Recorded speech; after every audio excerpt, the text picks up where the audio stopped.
قرآن لسه قرآن اللي نماي دو روزانه من تو قال حيوان نقاونيا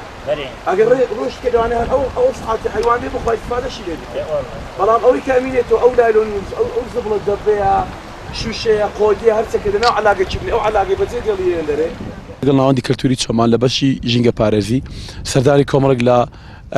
او خاون مردارانه كا خاون مرن يعني بابلين بيانرن روان لا دولي شويزاي بمستي وشاركنوي جینگەی لە ئەو کۆمەڵ خەڵکەی لێرە هەیە لە ڕوانگەی پاراستنی ژینگەت کە کۆمەڵێک کۆکارن دانێ کۆمەڵێک ڕێنمایی کە چۆن بتوانن زیاتر پارێزەری ئەو ژینگە بن و وە لە هەمان کاتدا ئاگادارکردنەوە و شارکردنەوەیان لە زەرەر و زیانەکانی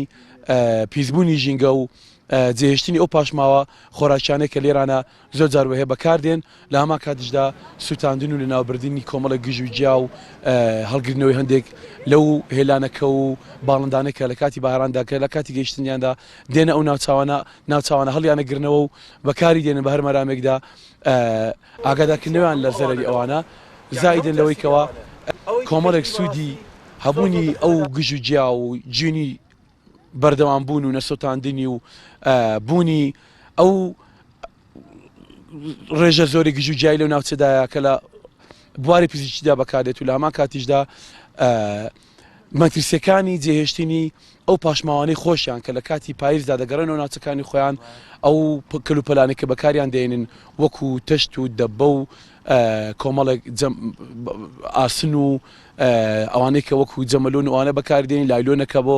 داپۆشینی هەندێک ئالاتی خۆیان بەکاردێنین هەموو ئەوانە زۆر جاروێ لە کاتی پاییزدا لە کاتی گەڕانەوەیان لە جێ خۆی بەجێ دێڵن ئاگادارکردنەوە لەوەی کەوا مەترسی ئەوانە چەندە خراپە لە هەمان کاتیشدا زۆر جار هەندێک لەوانە پەنا ئەبەنە بەر بڕینی داری تەڕ لە دەم ڕووبارەکان ئاگادارکردنەوە لە مەترسیەکانی ئەوەی کە ئەو دارانە ئەبڕی چەندە زەرە بەو ژینگە و بە پلەی یەکەم بە خۆیان نەگەینیت و بە ئاژەڵەکانیان نەگەینیت بەخوای وێ یعنی بە حەقیقەت وەیە یان ناڵە دێرێ یان دائەبڕێ یان شتێکی خوا دێت بڵاوە بیتەوە ئەماڵێن چێ ئەماڵی مەسەلەن ئەنگۆش خەمخۆرن یعنی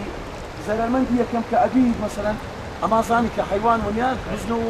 مەڕ لای دوو ڕۆژانە بینی تۆ هەر حیوان نەخواونیە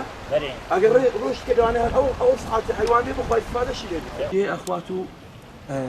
بەتاکی زەرەریا لێدا لە جوانی ئەوانەش یەگەرە